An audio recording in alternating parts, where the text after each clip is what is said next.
कहते हैं कि देखिए मेरे लिए ये मैदान जंग था, क्या सही क्या गलत ये नहीं सोचा, मुझे एक फील्डर ने आके कहा कि तुम इसके लिए you can appeal for this out और ये हो जाएगा।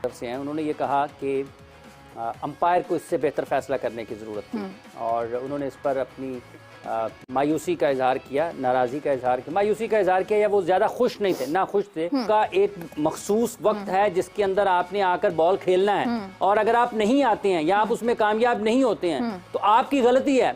बुनियादी तौर पर जिस चीज़ के ऊपर तवज्जो होनी चाहिए वो ये है कि उन्होंने गलती की है, तो गलती का नुकसान बल्लेबाज या बॉलर को उठाना पड़ता है। वज़ीर खेल था ना, उसने श्रीलंका के पूरे जितनी भी बोर्ड की मैनेजमेंट कमेटी थी सबको आउट कर दिया, आपको पता है, और फिर वो एक और मैच हार गए हैं। बांग्लादेश ने आज अच्छी परफॉर्मेंस दिखाई है, बैटिंग भी अच्छी की है और बॉलिंग भी अच्छी की है। जय हिंद दोस्तों, आपका स्वागत है भारत मेरी जान में। आपको बता दें कि बांग्लादेश ने श्रीलंका को 3 विकेट से हरा दिया है। श्रीलंका क्रिकेट बोर्ड ने क्रिकेट मैनेजमेंट कमेटी को हटा दिया है। बांग्लादेश और श्रीलंका के बीच खेले गए इस मैच में आइए देखते हैं पाकिस्तानी लोगों को क्या कहना है। जंग था, क्या सही क्या गलत ये नहीं सोचा, मुझे एक फील्डर ने आके कहा कि तुम इसके लिए you can appeal for this out और ये हो जाएगा, और मैंने वही किया जो एक कैप्टन को करना चाहिए था, he made it happen. Anyways, इसके ऊपर बात करेंगे।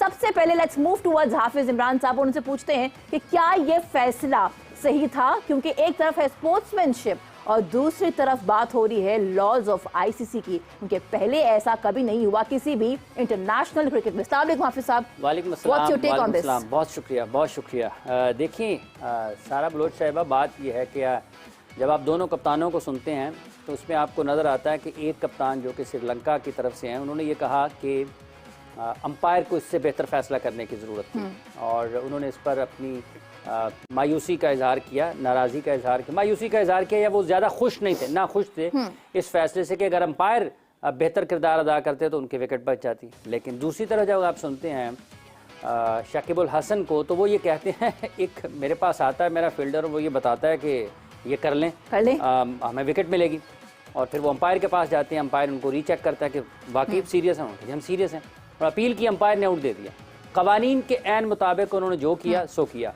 अब बात यह है कि उन्होंने ये कहा कि ये मैच एक वॉर की तरह है, बिल्कुल, और डेनिस कॉम्पटन ने कहा था कि ये क्रिकेट मैच दो मुल्कों के माबैन जंग नहीं, मैच नहीं होता, सिर्फ ये दो मुल्कों की जंग होती है, और आज उसको दोहराया है बांग्लादेश के कप्तान शाकिब उल हसन ने।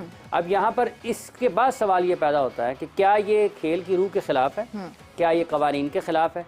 देखिए, कवानीन के मुताबिक खेल खेला जाता है, क्रिकेट के कवानीन अगर नहीं होंगे तो स्पिरिट कहाँ से आएगी, खेल होगा तो स्पिरिट होगी ना, और खेल होते हैं कवानीन के लागू, कवानीन अगर होंगे तो खेल होगा, तो कवानीन के मुताबिक ही होना है।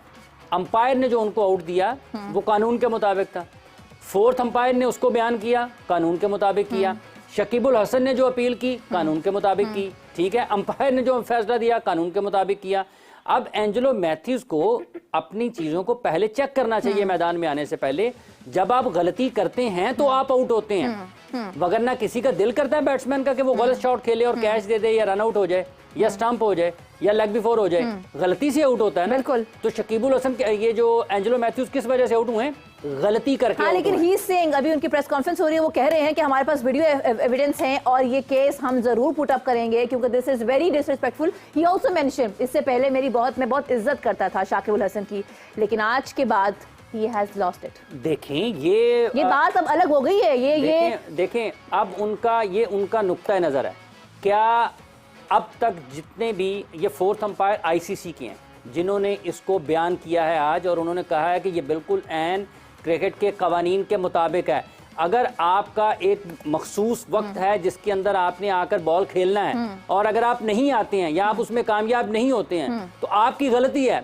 बुनियादी तौर पर जिस चीज के ऊपर तवज्जो होनी चाहिए वो ये है कि उन्होंने गलती की है, तो गलती का नुकसान बल्लेबाज या बॉलर को उठाना पड़ता है। देखें, अगर कोई बैट्समैन ये कहता है जी मैं बिल्कुल बॉल खेलने लगा था, मेरी आंखें बंद हो गई, ठीक है, और मैं बॉल को देख नहीं पाया, तो क्रिकेट के कवानीन क्या कहेंगे जी, नहीं ये चूंकि इसके साथ इंसानियत का मुजाहरा करें, इसकी आंखें बंद हो गई हैं, स्पिरिट इजाजत नहीं देती है, तो स्पिरिट के मुताबिक। अक्सर आज जो मैच था बांग्लादेश वर्सेस श्रीलंका का, बांग्लादेश ये मैच जीत चुका है, क्या कहना चाहते हैं कि श्रीलंका ऑलमोस्ट टूर्नामेंट से आउट होते हुए दिखाई दे रही है? श्रीलंका का आपको पता है उसकी जो मैनेजमेंट है उसके साथ क्या हुआ है, पता है आपको? नहीं, आप बता। हाँ, ये मेरी बात सुने। अभी जो रिसेंटली जो श्रीलंका का वजीर खेल था ना, उसने श्रीलंका के पूरे जितनी भी बोर्ड की मैनेजमेंट कमेटी थी सबको आउट कर दिया है, आपको पता है। और फिर वो एक और मैच हार गए हैं। तो श्रीलंका जो है ना उसकी बैड परफॉर्मेंस की वजह से उन्होंने वो सबको आउट कर दिया है, ठीक है। तो अब एक और मैच हार गया तो आई थिंक और ज़्यादा इम्प्रूवमेंट आएगी। On the other hand Bangladesh उसको कांग्रेचुलेशन, मैच जीत गए हैं, अच्छी बात है, जीतना चाहिए मैच। उन्होंने मेहनत की है, उन्होंने परफॉर्म किया है, तो इस वजह से वो जीते हैं। बांग्लादेश ने मैच जीता है, इम्प्रूव किया है, आगे बढ़े हैं। अब पाकिस्तानी प्लेयर्स के बारे में, पाकिस्तानी क्रिकेट टीम के बारे में क्या कहना चाहते हैं कि अगर इसका मध्य मुकाबिल भारत की बात करें तो भारत तो अभी 8 के 8 मैचेस जीता है, 9वां भी वो जीतेगा, सोच तो लोग यही रहे हैं। पाकिस्तानी टीम की भी जो मैनेजमेंट है उसके साथ भी यही करना चाहिए, सारी निकाल दी जाए, नहीं लेके आनी चाहिए। पाकिस्तानी अगर आप ओवरऑल देखें तो पाकिस्तान में असल में ना एक पॉलिटिक्स आ जाती है, पॉलिटिक्स और क्रिकेट को ना मिक्स अप किया जाता है, जिसकी वजह से ये प्रॉब्लम आ जाती है। असल में ना ये इंडिपेंडेंट होना चाहिए। जिस बंदे की हुकूमत आती है वो अपना चेयरमैन बिठा देता है। कभी नजम सेठी आ रहा है, नून लीग की हुकूमत हो तो नजम सेठी आ जाता है, PTI की हुकूमत हो तो वो अपना जनाब बिठा देते हैं। तो ये इंडिपेंडेंट होना चाहिए। अगर इंडिपेंडेंट हो तो मतलब ये है कि ये फिर तरक्की करेगा। सर, आज बांग्लादेश का श्रीलंका के साथ मैच था और कह लें कि बांग्लादेश ये मैच जीत चुका है। श्रीलंकन टीम ऑलरेडी प्रेशर में है और टूर्नामेंट से भी बाहर है, कोई मैच नहीं वो जीता। क्या कहना चाहते हैं इस चीज़ के बारे में? या दोनों टीमें बाहर हो चुकी हैं। हाँ? तो बांग्लादेश ने आज अच्छी परफॉर्मेंस दिखाई है, बैटिंग भी अच्छी की है और बॉलिंग भी अच्छी की है। श्रीलंका को तकरीबन 280 तक उन्होंने रोक दिया और आउट कर दिया। मैं यही वही इंडिया की पिचें हैं जहाँ पर बहुत ज़्यादा स्कोर मारा जाता है। तो बेस्ट विशेज़ हैं बांग्लादेश के साथ ना, जैसी उन्होंने बैटिंग की और जैसी बॉलिंग की आउट क्लास। दोनों चीज़ें आउट क्लास थी, लेकिन आपने कहा कि दोनों टीमें इस वक्त टूर्नामेंट से आउट हैं। तो जो टूर्नामेंट के अंदर मौजूद हैं, जिसमें अफगानिस्तान है, ऑस्ट्रेलिया है, साउथ अफ्रीका है, इंडिया है, ये उनको जो छोड़ ही दे वो तो चली गई सेमीफाइनल्स में। पीछे पाकिस्तान और अफगानिस्तान बचता है, ये भी दौड़ में लगे हुए हैं। क्या लगता है कि कल मैच है अफगानिस्तान का ऑस्ट्रेलिया से, अपसेट होगा या ऑस्ट्रेलिया जीतेगा? ऑस्ट्रेलिया जीतेगा क्योंकि अफगानिस्तान से तो वो नहीं हारने वाले, क्योंकि जैसे फॉर्म में आए, पहले बैड लक थी ऑस्ट्रेलिया की, अब ऑस्ट्रेलिया बिल्कुल फॉर्म में है और ऑस्ट्रेलिया ही जीतेगा। उनके अच्छे मेरे ख्याल से ऑस्ट्रेलिया 350 रन देने वाली। अफगानिस्तान की बॉलिंग अच्छी है, पर वो आपको पता है इंडिया की पिच्चें है ना, वो बैटिंग पिच्चें, बॉलिंग नहीं है। इंडिया की वही टीम है जिनकी बॉलिंग भी अच्छी है और बैटिंग भी अच्छी है, उसके अलावा कोई भी टीम इंडिया में नहीं टिक पा रही। होना तो नहीं चाहिए। श्रीलंका ने बड़े अच्छे टूर्नामेंट भी जीते हैं। पाकिस्तान को उन्होंने फाइनल हराया हुआ है जब उनका लेफ्ट हैंडेड बैट्समैन चल गया था। तो हार जीत होती रहती है, लेकिन ये मैनेजमेंट को निकालना है इस टाइम पे जब वर्ल्ड कप ऑलरेडी जारी है। एक आधा मैच है श्रीलंका का, तो श्रीलंका की मैनेजमेंट को निकाल दिया उन्होंने। ये बहुत बेवकूफ़ाना हरकत मैं कहूँगा। लेकिन जैसे बांग्लादेश ने आज खेला है, बड़ा मज़ा है मैच देखने का, उन्होंने चेस किया है। तो बंगाल में लगता है जो आज